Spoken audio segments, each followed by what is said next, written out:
Hey everyone, Harry here to talk about Robert F. Kennedy Jr.'s efforts to get off the ballots that he previously fought to get on.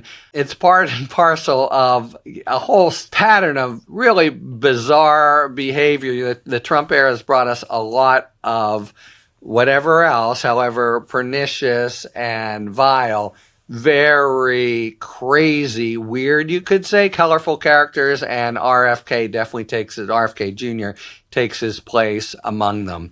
But what's going on now? He fought to be on the ballot, in particular in North Carolina, a big fight. He's now trying to get off the ballot, and he's brought a suit against the North Carolina Board of Elections to get off because, he says, and, there's if he has any impact on the election now that he has endorsed Trump, it makes sense that this would be the impact.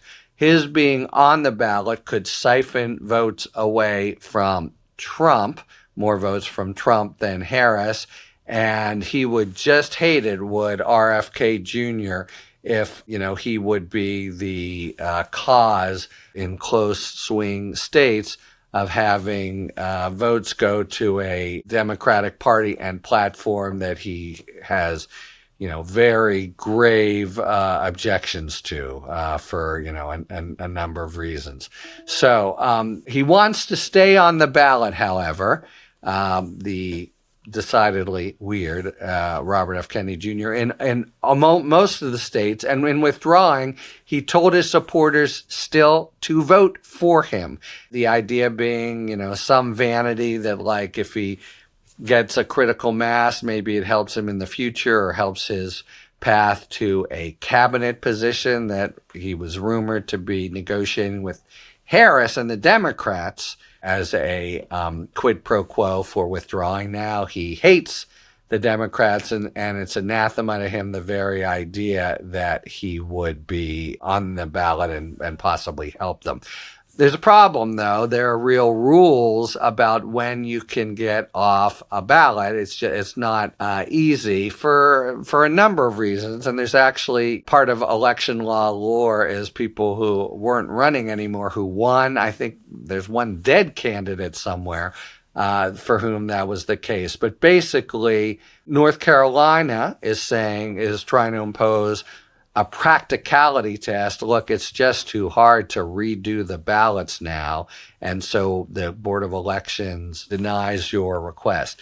That does sound like a kind of, subjective sort of standard, not a sort of hard line drawn in the law. So he's going to be making the argument. He is making the argument that sort of pragmatic, practical, going to be hard to redo ballots should yield to what? I mean, it'll be interesting how he states the basic principle for why he should be off the ballot, given that, it really does happen with some frequency that candidates who have withdrawn still stay on there. But this doesn't apply only. North Carolina is where he has sued, but he remains on the ballot in two different battleground states, Michigan and Wisconsin. And in both those states, the law is a nominated and qualified candidate cannot be removed from the ballot unless they die. So he doesn't seem to have any kind of legal leverage or argument to get off it. And I got to say, his position looks pretty compromised when he's saying he wants to be on everywhere else, as if somehow the legal status changes in toss-up states. It just doesn't work that way under the law for reasons that one state or another might recognize for bouncing someone or agreeing even to remove someone from the ballot. So I think he gives it this shot in North Carolina. Strikes me as, something that a court could say, yes, it's a complication now. Yes, it's getting late, but Board of Elections, we order you to do it in order to ensure the clearest information given to the voters and not have them confused with the presence of a candidate who actually isn't even running anymore. Seems possible. Michigan and Wisconsin, it just seems like he stays on. And you can imagine a state of affair. We're talking about states that, really were by and large decided by a whisker. There's 6 such states, and those are 3 of them, and especially Michigan close and very much up for grabs this year because of a series of different factors. So anyway, otherwise, the other close cases, Arizona, which is a very close toss-up case, permitted him to get off. Florida did as well. Pennsylvania and Nevada also took him off. So it's just these 3 states in play: Michigan, Wisconsin, and North Carolina.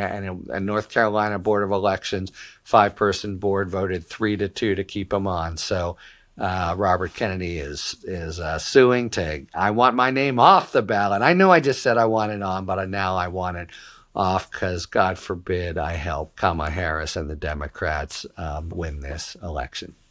So there you have it. We'll see what happens in North Carolina to Robert F. Kennedy Jr. and keeps him in the news for a little bit longer anyway.